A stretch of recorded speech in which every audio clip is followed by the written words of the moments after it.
sehebat-hebatnya orang mikir, Ji, dia nggak akan bisa menjawab pertanyaan kenapa dunia ini bisa ada. Sehebat-hebatnya dia, sekeren-kerennya teori dia, tapi kejadian dunia ini terlalu rumit untuk bisa dijelaskan oleh manusia. Sehingga orang-orang yang membahas ini sekalipun, maka dia akan sampai pada satu kesimpulan apa? Kesimpulannya adalah ini adalah perhitungan yang maha rumit kejadiannya. Contoh, Roger Penrose tuh mengatakan bahwa kejadian alam semesta, kalau kita bilang itu kebetulan, maka probabilitas kebetulannya adalah 1/10 pangkat 10 pangkat 1, 2, 3. Ya. Nah, maka kemudian ayat yang tadi ini, wa in kuntum fi raibim mimma nazzalna ala abdina fa'tu bi suratin min mithlih, ini satu frekuensi dengan kejadian di dunia yang nggak ada semua orang bisa jawab. Kalau kamu bisa kalau kamu merasa benar, datangin yang semacam dengan Al-Qur'an. Kalau kamu memang merasa Tuhan nggak ada, ayo buat yang semacam dengan bumi. Ayo buat yang semacam dengan alam semesta, bisa nggak? Itu kan sama tantangannya. Challenge ya. Challenge. Ada berapa hal? Contoh lagi, yang kita nggak bisa nafikan, mati itu kita nggak bisa nafikan, Ji. Orang sepintar apapun, Ji, mereka nggak akan bisa menjawab kenapa manusia bisa hidup dan kenapa manusia bisa mati. Benar. Tapi kenyataannya ada manusia hidup, ada manusia mati. Saya pernah ditanya sama teman saya. Fact yang nggak bisa berubah. Nggak bisa berubah. Tapi nggak bisa dijelaskan secara akal. Contoh, saya pernah ditanya sama teman saya, Lik, kenapa ada manusia hidup, kenapa ada manusia mati?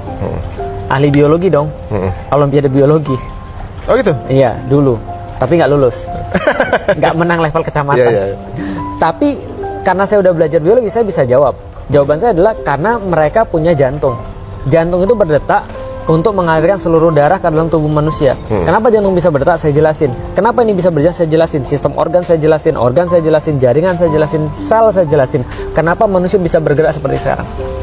Tapi kemudian dia bilang, Lik, itu mayat juga punya jantung, mayat juga punya organ semuanya, tapi dia nggak hidup. Ada nggak bisa buat mayat hidup? Saya bilang, iya juga ya, berarti ada sesuatu yang berbeda nih. Nah, kita nggak bisa jawab. Ada orang yang nanya lagi, kalau gitu kita punya teori bahwa manusia punya soul, punya jiwa. Kalau gitu kita ukur, soul itu apa? Karena kalau soul itu ada, dia harus punya berat. Karena kata orang fisika, Ji, setiap yang punya volume itu punya massa. Setiap yang punya massa pasti punya volume. Kalau dia menempati ruang, pasti dia punya berat. Ada volumenya, ada beratnya. Maka kita ukur berapa jiwa itu beratnya berapa. Mereka nimbang orang sakaratul maut, Ji.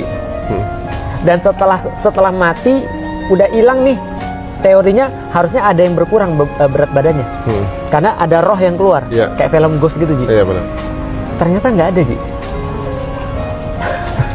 Jadi apa yang menghuni manusia sehingga manusia bisa hidup? Kita nggak tahu. Ini semua dijelaskan sama yang tadi. Kalau kamu bisa mendatangkan semacam dengan Al-Quran, kamu benar. Kalau kamu bisa ngidupin orang mati, kamu benar. Kalau kamu bisa menjawab teka-teki dunia yang nggak bisa kita bahas tadi, maka kamu benar. Tapi ada nggak bisa jelasin? Nggak ada.